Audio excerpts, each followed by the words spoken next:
मैंने मूवी तो वैसे कल ही के दिन में देख लिया था, लेकिन उससे पहले जो रात गुजरी थी ना, वो रात मेरे लिए काफी लंबी हो गई थी। सुबह के 5 बजे तक मैं देखते बैठ गया था कि कौन बनेगी शिखरवती। तो भाई उसके बाद से थोड़ा रेस्ट लेने का सोचा, और फिर क्यूबिकल्स 2 उसकी भी लाइनअप है, लेकिन उसका वीडियो मैं नहीं बनाने वाला हूँ, क्योंकि उससे पहले मैंने क्यूबिकल के लिए एक रिकैप वीडियो बनाया था, वो वीडियो बनाया। अभी फिर इसका बनाऊं तो नहीं। और हाँ, रिकैप वाला वीडियो भी मैं डाला नहीं हूँ, क्योंकि फिर मैं एडिट करके डालने में लेट हो गया, तब तक जो है क्यूबिकल्स 2 आ गया था। तो I am very sorry, and please यार सपोर्ट करो इस टाइम पे। I am facing a very bad phase in my life, and I hope कि सब कुछ सही हो जाए। एंड जो लोग मेरे सामने हैं, जिनसे मुझे फेस करना है, उनको ये लग रहा होगा कि एवरीथिंग इज फाइन, सब कुछ तो सही चल रहा है, वीडियो तो बना रहा है। लेकिन अभी फिलहाल ये लोग जो है, जो अभी वीडियो आप लोग जो देख रहे हो, अभी शायद सपोर्ट यहीं से मिलने वाला है। सो दैट्स इट, इतना इंट्रो काफी होगा। आते हैं सीधा मुद्दे पे कि भाई मदर एंड्रॉइड नेटफ्लिक्स पर रिलीज हुई थी, वो मूवी कैसी है, इसी बारे में बात करूंगा। अगर आप चैनल पे नए हो तो सबसे पहले चैनल को सब्सक्राइब कर लो, बेल का बटन दबा लो, वीडियो को एंड तक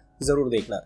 तो चलो यार वीडियो को स्टार्ट करते हैं। सो भाई मदर एंड्रॉइड की एग्जैक्टली कहानी क्या है यार? कहानी में कुछ ये दिखाया जाता है कि भाई एक बंदा है, अफ्रीकन बंदा, और एक अमेरिकन बंदी है, दोनों के बीच में प्यार हो जाता है, दोनों रिलेशनशिप में ही रहते हैं, लेकिन लड़की जो है वो प्रेग्नेंट हो जाती है। और ये जो है क्रिसमस के रात को ही पता चलता है, जब वो बाथरूम में जाती है, और उन दोनों की रिलेशन कुछ खिटपिट वाली सी रहती है।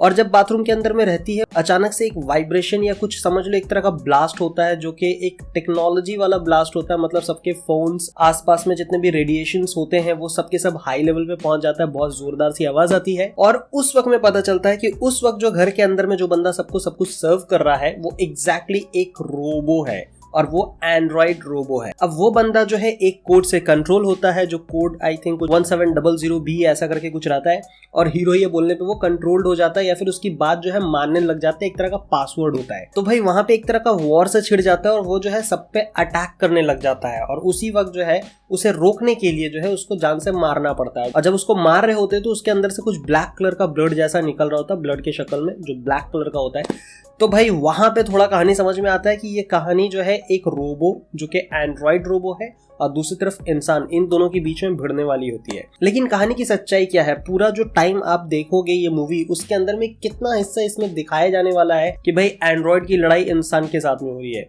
मुझे ऐसा लगता है जैसे हॉलीवुड का एक बहुत बड़ा अगर कोई सीरीज आने वाला होता है, या फिर बहुत बड़ा कोई कंटेंट को बहुत धीरे से लॉन्च करते हो, तो कुछ वैसे वाली फीलिंग कह सकते हो, या फिर पूरी तरह से बोरिंग कह सकते हो। क्योंकि मुझे कैसा लगा कि भाई हमें एंड्रॉइड देखना है, मदर एंड्रॉइड जो है, मदर स्लैश एंड्रॉइड, इसका मीनिंग कहाँ पे जाके निकलता है। तो भाई इसी चीज को जानने के लिए बहुत ज्यादा उत्सुक था। लेकिन कहानी जो है सबसे पहले घूमने लगती है हीरो और हीरोइन के बीच में कि उन लोगों का रिलेशन कैसा है। लेकिन कहानी एकदम से जंप मारती है। मतलब जब वो पार्टी वाली क्रिसमस की रात होती है, उस वक्त उसे पता चलता है कि शी इज प्रेग्नेंट, और अचानक से कहानी जंप मारती है 9 महीने बाद की। और उसमें दिखाया जाता है कि ये जंगल में एक कैंपिंग कर करके रह रहे होते, एक छोटा सा कैंप लगा करके उसमें रह रहे होते हैं। वहां पे एक धीरे धीरे सी आहट दिखाई जाती है, वहां पे भी कोई अटैक नहीं होता है। पूरी मूवी के अंदर में ये दिखाया जाता है कि पूरी दुनिया एंड्रॉइड से लड़ रही है, और उस वक्त जो है इंसान और एंड्रॉइड के बीच में फर्क करना बहुत मुश्किल हो रहा है।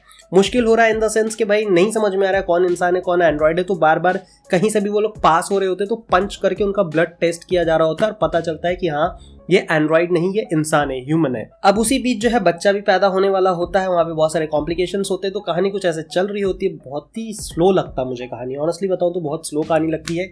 बीच में कुछ ऐसी चीज आती है कि भाई एक बंदा आ करके उससे कहता है कि प्रोग्राम इस तरह से नहीं किया गया था एंड्रॉइड रोबोट को कि वो लोगों के लिए हानिकारक हो, लेकिन उसके बीच में वो कुछ ऐसा कहता है कि उनको जानबूझ करके ऐसा प्रोग्राम पहले से ही किया गया था कि वो लोगों के साथ में रह करके उन्हें समझ सके, और फिर जो है वो उनकी मेंटलिटी, उनकी इमोशन को समझना शुरू करे, और खुद से डिसीजन ले सके।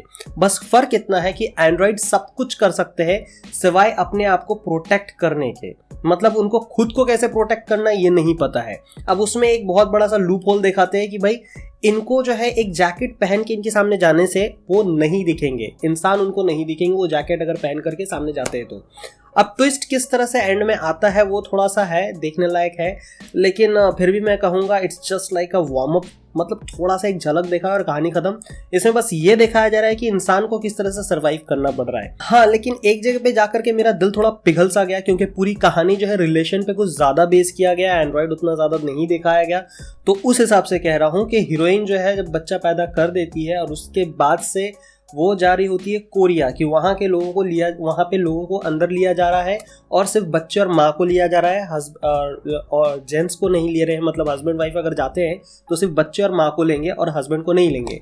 हस्बैंड का पाँव कट चुका होता है, हस्बैंड बहुत हेल्पलेस फील करता है, और इस चीज़ को वो लोग बहुत ज़्यादा फील कर पाएंगे जो एज अ हस्बैंड अपने फैमिली को संभालते हैं। तो कोरिया पहुंचने के बाद में पता चलता है कि वो सिर्फ और सिर्फ बच्चे को लेंगे, क्योंकि उनके पास ना खाना है और ना ही नौकरी है, ना ही रहने की जगह है, तो वो बच्चे की जिम्मेदारी ले सकते हैं।